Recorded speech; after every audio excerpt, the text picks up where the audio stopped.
여러분 안녕하세요. 간호연구 방법론 전쌤 간호입니다.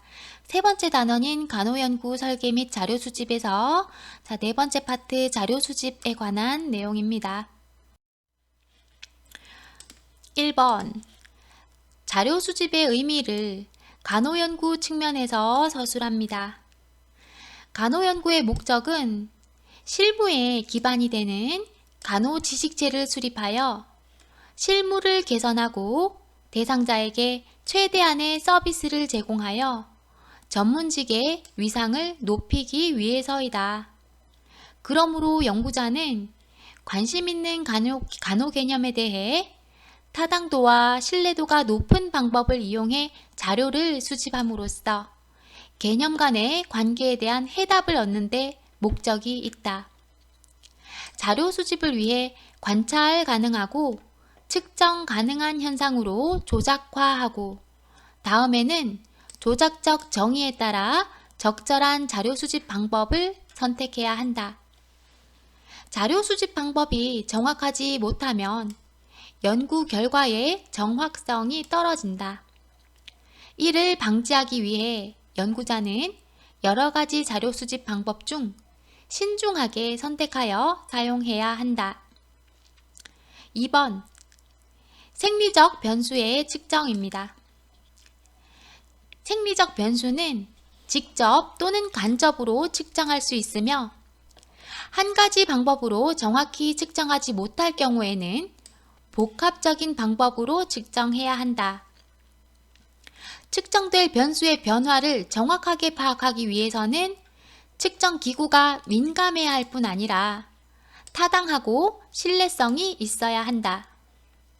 또한 대상자로부터 동의서를 받아야 하며 생리적 변수를 사용한 연구의 결과 보고는 측정상의 기술과 방법을 상세히 기술해야 한다. 생리적 변수는 반드시 생리적 측정법을 통해 측정되지는 않는다. 구토, 청색증, 부종, 상처의 상태 같은 자료는 관찰법으로도 측정할 수가 있고 통증, 피로감, 오심 등은 자가보고를 통한 자료로 수집이 가능하다.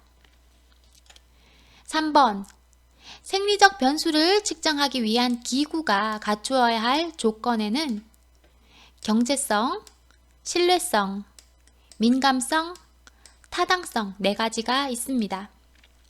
생리적 변수를 측정하기 위한 기구의 조건은 경제성, 신뢰성, 민감성, 타당성입니다. 4번 생리적 측정법의 장점으로는 관찰이나 자가보고에 의한 방법보다 훨씬 객관적이다. 그리고 다른 사회심리적 측정 방법보다 신뢰도와 타당도가 높다. 5번 생리적 측정 방법의 단점으로는 생리적 측정 방법 사용으로 인해 인체에 손상을 줄 수가 있다. 그리고 기계가 고가이므로 구입하기 어려울 수 있다. 6번 스펙트로포토메릭 메소드란 전자에너지를 방출, 흡수하는 특성을 이용한 생화학적 측정법이다. 7번 생화학적 측정법인 크로모토그래픽 메소드는 카테콜라민 사정 시 이용되며 이은옥, 김금순 등의 연구에서 스트레스 측정 방법으로 사용되었다. 호르몬 측정법이에요. 생화학적 측정법. 8번 관찰법은 감각을 통해 체계적 방법으로 자료를 수집하는 과정이다. 관찰에 따른 측정은 주로 질적 연구에서 사용하는 방법이나 거의 모든 유형의 연구에서 활용할 수 있다. 관찰은 아동을 대상으로 한 연구에서 특히 중요한 측정 방법이다. 9번 과학적 관찰에 대한 설명. 첫 번째, 결과를 체계적으로 기록한다. 두 번째, 체계적으로 계획되었다. 세 번째는 일정한 목적을 가지고 있다. 네 번째, 관찰법의 타당성과 신뢰성에 대해 검증과 통제를 한다입니다. 10번 인간의 태도, 사고, 감정, 가치관 등은 그 성격상 관찰에 의해 자료 수집될 수가 없다. 10번, 11번 관찰 시기와 관찰 간격은 연구 목적에 따라 결정해야 하며 연구자는 관찰할 시간과 간격을 결정할 때 행동의 발생 빈도가 드문 경우보다 자주 발생하는 경우에 관찰 간격을 짧게 정해서 관찰하는 것이 좋다. 12번 관찰자의 기능. 관찰자는 행동의 발생 여부를 파악하는 탐지자의 기능과 연구자에게 관찰 내용을 전달하는 정보 제공자로서의 기능을 지니며 객관적인 자세를 갖추고 연구자와 긴밀한 관계를 유지해야 한다. 13번 간호연구자가 관찰할 수 있는 언어적 행위는 간호사가 환자에게 주는 간호정보, 간호사와 환자의 상호작용, 간호사와 의사의 상호작용 등이 있다. 14번 관찰 시 고려할 점.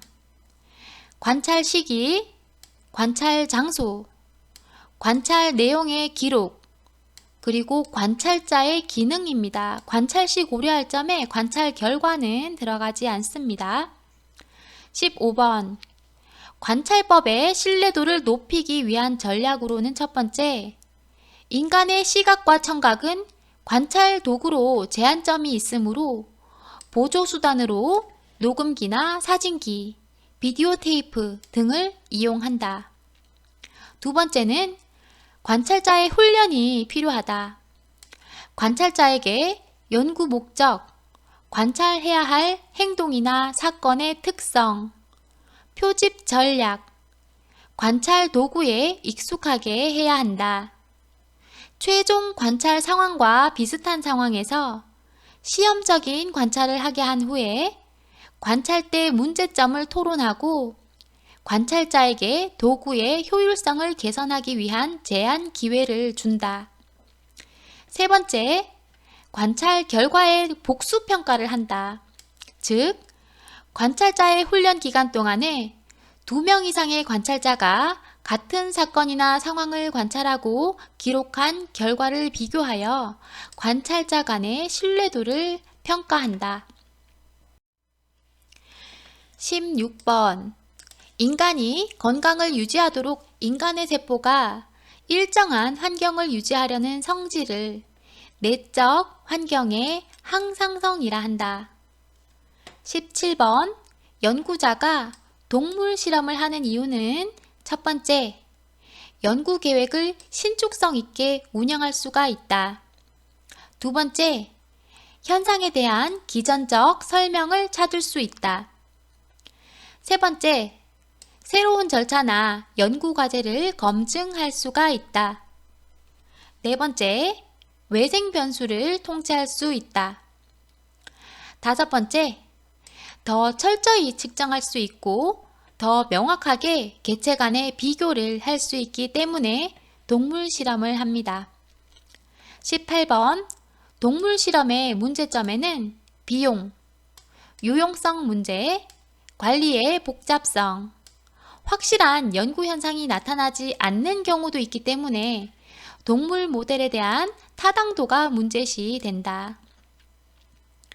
19번 간호학에서 직접 관심이 있는 복합적인 행동, 예를 들면 수면이나 식욕, 식습관 같은 행동에 대한 연구에서 동물 모델을 사용하면 상당히 도움이 된다. 20번 자가보고법 가운데 구조적 면담은 연구자가 자료 수집 시작 전에 질문을 계획하고 질문의 순서를 정하여 모든 대상자에게 같은 순서로 면담하는 것을 바로 구조적 면담이라 합니다. 21번 비구조적 면담은 관심 있는 주제를 가지고 연구자가 질문의 내용이나 순서를 미리 정하지 않고 면담 상황에 따라 시행하는 것이다. 이 방법은 면담자에게 광범위한 질문을 하고 대상자가 주제에 관해 계속 이야기하도록 격려하여 정확한 답변을 끌어낼 수가 있고 새로운 사실을 발견할 가능성이 있습니다. 반면에 질문과 답변의 범위가 넓어서 면담 결과 비교나 통계 분석이 어렵다는 단점이 있다. 22번 중환자실 간호사의 언어폭력 경험에 대한 질적 연구를 할 때 사용하는 자료 수집 방법은 비구조적 면담이 좋습니다. 23번 질문지법과 면접법의 선택 기준은 비용 및 시간, 연구 자료의 유용성, 자료 수집 내용, 응답자의 연령 및 이해 수준 등이다. 24번 면접법이 바람직한 경우는 시각장애나 언어장애, 신체 결함이 있는 사람, 학력이 낮은 성인이나 어린이는 질문지를 완성할 수가 없으므로 면접법이 적당하다. 25번 개방형 질문은 비구조적 질문이라고도 하며 질문의 깊이와 범위를 규격화시키지 않고 광범위하게 질문하며 응답자는 자신의 의사를 충분히 표시할 수 있도록 충분한 여백을 주는 질문 유형이다. 26번 개방형 질문의 장점은 응답의 다양성을 기할 수 있고 깊이 있는 응답을 얻을 수 있으며 심사숙고한 답변을 얻을 수 있고 새로운 사실을 발견할 수가 있다. 개방형 질문의 단점은 응답자가 많은 시간을 투자하여 답해야 하기 때문에 심리적 압박감이나 지루함을 느끼고 결과의 회수율이 낮으며 자료 분석에 어려움이 있다. 27번 폐쇄적 질문. 폐쇄적 질문은 개방형 질문의 반대말이고요. 폐쇄적 질문을 고정 선택형 질문 또는 구조적 질문이라고도 합니다. 폐쇄적 질문의 장점은 측정에 일관성이 있고 짧은 시간에 많은 질문을 할 수 있다. 단점은 응답을 깊게 탐색하기 어렵고 응답을 선택하지 못할 때 응답자가 당황하게 되고 응답자로 하여금 하나의 응답을 선택하도록 강요하며 선택 가능한 응답 내용을 규명하는 데 어려움이 있다는 거다. 28번 참여 관찰이란 연구자가 관찰 대상 집단의 구성원이 되어 함께 생활하거나 활동하면서 관찰하는 것이다. 이 방법은 자연성을 유지하면서 깊이 있는 관찰을 할 수 있는 것이 장점이다. 단점으로는 관찰 대상자와 밀착으로 말미암아 객관적 관찰이 어려울 수가 있고 관찰자가 관찰 대상자에게 영향을 주어 관찰 대상자의 자연스러운 현상이 변할 수가 있다. 또한 관찰자가 자신에게 주어진 업무를 수행하면서 관찰해야 하므로 관찰 활동이나 관찰 내용 기록에 제한을 받는다. 이 외에도 관찰 대상자에게 연구 대상이 됨을 알리지 않는 경우 윤리적인 면에서 문제가 될 수도 있다. 비참여 관찰 29번의 비참여 관찰은 관찰자가 관찰 사실과 관찰 내용을 대상 집단에게 밝히고 시행하는 방법이며 관찰자가 대상 집단에게 노출되어도 괜찮을 때 사용된다. 30번은 준참여 관찰입니다.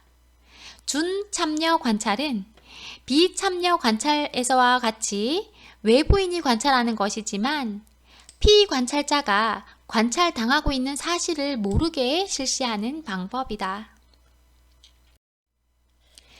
31번 구조적 관찰이란 관찰 대상, 방법, 시간이나 시기를 미리 결정한 상태에서 관찰하는 방법이다. 현장 실험 연구나 실험실 내의 실험 연구에 사용되기 때문에 이론적 틀에 의해 관찰 내용의 목록을 정하고 그들의 발생 여부 또는 발생 정도를 측정하기 위해 이 방법을 사용한다. 목적은 관찰 자체에 있는 것이 아니라 관찰한 것을 분류하고 기록하고 코딩하며 관심 현상을 표집하는 체계를 설정하는 데 있다. 32번 비구조적 관찰은 최소한의 사전 계획을 가지고 본 것을 자유롭게 관찰하고 기록하는 것이다. 비구조적 관찰은 관찰자에게 자유를 줄지라도 객관성을 상실할 위험과 관찰자가 관찰한 사건을 모두 구체적으로 기억할 수 없다는 위험이 있다. 비구조적 관찰의 한 유형으로 연대 기록이 있다. 연대 기록은 자연적인 상황에서 개인의 행동을 자세히 기록하는 것으로 관찰자의 출현이 대상자의 행동에 영향을 미치지 않게 하기 위한 방법이다. 관찰 시간은 최대 30분을 권장하며 보다 장기간 관찰을 하기 위해서는 관찰자 팀이 교대로 관찰해야 한다. 비구조적 관찰은 참여 관찰에서 흔히 이용된다. 33번 비구조적 관찰은 비통계적 관찰이라고도 하며 관찰의 대상, 방법, 관찰의 시간이나 시기가 분명히 규정되지 않은 상태에서 관찰하는 방법이며 흔히 질적 연구, 실험 연구의 전 단계에서의 상황 파악 또는 탐색 연구에서 많이 활용된다. 34번 질문 시 사용해야 하는 말의 요건. 질문 시 사용하는 말은 그 개념이 명백하여 오해를 일으키지 않도록 해야 하며 말이 너무 길고 복잡하거나 어려워도 안 된다. 35번 질문의 유형 가운데 평정식 질문은 현상의 속성을 연속선상의 점수로 평가하는 척도로 질문에 대한 답에서 강도를 알아내려는 질문 방식이다. 예를 들면 지난 일주일간 당신의 우울은 어느 정도입니까? 하고 물었을 때 찾을 수 있는 답변이 전혀 우울하지 않다, 약간 우울하다, 상당히 우울하다, 매우 우울하다 식으로 연속성상의 점수로 평가되어집니다. 36번 평정 척도 가운데 일직선의 양끝에 대립되는 두 단어를 두며 미세한 값을 구별할 때 이용되는 척도를 시각적 상시 척도라고 한다. 37번 선다식 질문은 이분식 질문보다 선택지를 더 많이 주는 것으로 연구자에게 더 많은 정보를 제공하며 응답자에게 더 정확한 선택의 기회를 준다. 선다식 질문 작성 때 주의사항은 중요한 선택지가 모두 포함되어 응답자가 편안하게 선택지를 고를 수 있게 포괄적이어야 한다. 선택지는 상호 배타적이어야 하고 응답자는 가장 적당한 한 개의 선택지에 반응할 수 있어야 한다. 선택지는 특정 대답을 암시하는 유도적인 질문은 피한다. 선택지를 너무 길게 써서도 안 된다. 38번 질문지의 구성 순서. 질문지의 구성 순서는 먼저 처음 질문은 간단하고 명확하며 흥미를 끌 질문으로 응답자의 경험이나 지식의 범위에서 쉽게 대답할 수 있는 것이 좋다. 두 번째, 사람들은 일반적으로 태도, 의견, 가치에 대한 질문보다는 사실적이거나 객관적인 질문에 심리적으로 쉽게 응답하므로 사실적이거나 객관적인 질문을 앞에 넣는 것이 좋다.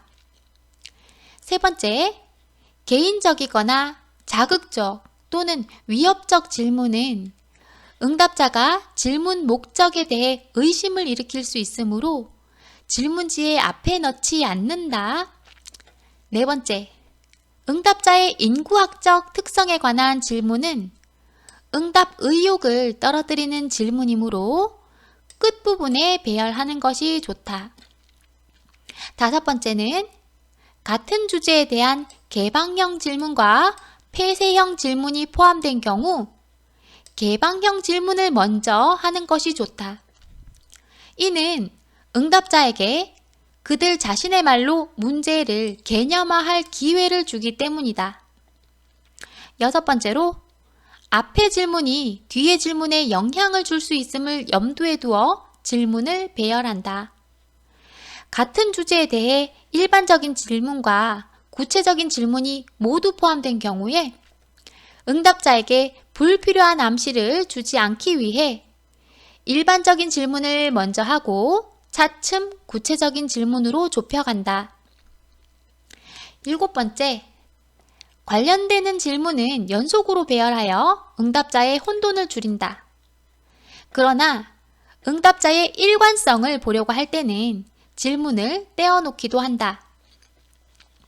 39번 질문지법의 장점.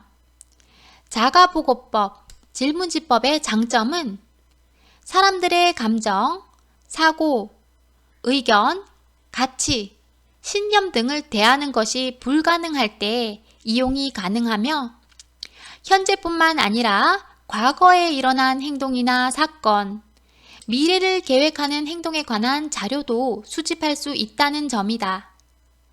반면 생리적 측정법이나 관찰법은 현재 나타나는 현상에 대해서만 자료 수집이 가능하다. 40번 Q 방법. Q 방법은 개인의 주관적인 관점을 간직한 비교 평점 기법이다. 인간의 개인적 특성을 주관적인 시각으로 보아주는 것이다. 즉, 객관적이고 과학적으로 연구하여 가설이나 이론을 창출하는 방법론으로 인간마다 서로 다른 주관성의 자발적 요인을 발견하여 설명하고 이해 가능하게 하는 창조적 가설 산출의 방법으로서 주관과 객관이라는 이분법적 사고를 통합할 수 있는 방법이 Q 방법입니다. 41번 델파이 기법은 전문가 집단의 판단을 측정하여 우선순위를 사정하거나 미래를 예측하기 위해 사용한다. 절차는 먼저 전문가 집단을 구성하고 개방형 질문으로 자료를 수집한 후 폐쇄형 질문으로 구성된 질문지를 만든다. 이 질문지를 전문가 개개인에게 보내 자료를 수집한 후 결과를 분석하고 그 분석 결과와 함께 새로 만든 질문지를 보낸다. 이때 대상자에게 처음 결과에서 나타난 전문가의 의견을 제시하여 염두에 두도록 요청한다. 첫 번째 질문지에 극단적으로 반응한 전문가에게 그들의 반응에 대한 질문을 할 수 있다. 연구자는 두 번째 질문지를 회수해서 다시 분석한다. 이런 분석, 피드백, 반응 절차를 전문가 사이에서 합의가 이루어질 때까지 반복하며 그 최종 결과를 보고한다. 이것이 델파이 기법입니다. 42번 마지막입니다. 편견을 최소화하는 방법. 편견을 최소화하는 방법으로 첫 번째, 특정한 대답을 암시하는 유도적인 질문은 피하도록 합니다. 예를 들어 간호사 출신의 조산원은 건강팀에서 필수적인 역할을 수행한다는 사실에 동의하십니까? 와 같은 질문은 중립적이 아니죠. 무조건 예해야 될 것 같죠. 두 번째, 권위를 가진 개인이나 집단의 의견 또는 태도를 확인하는 질문은 피한다. 권위를 가진 개인이나 집단의 의견을 질문에 넣으면, 예를 들면 무엇에 대한 협회장이 그렇게 결정을 했는데 그 결정에 동의를 하는가로 시작되는 질문은 단순하게 언급된 진술에 비해서 더 많은 동의를 얻을 수가 있죠. 왜? 협회장도 결정을 했는데 나도 동의를 해야지 라고 하는 그런 유도신문이죠. 세 번째, 가능하면 질문 자체 내에서 선택할 수 있는 범위를 진술해 준다. 예를 들어, 아침에 일찍 일어나는 편입니까? 라고 하는 질문은요, 아침에 일찍 일어나는 편입니까? 아니면 늦게 자는 편입니까? 아니면 상황에 따라 다릅니까? 뭐 이런 질문에 비해서 정확한 대답을 유도할 수가 있다. 자, 수고하셨습니다.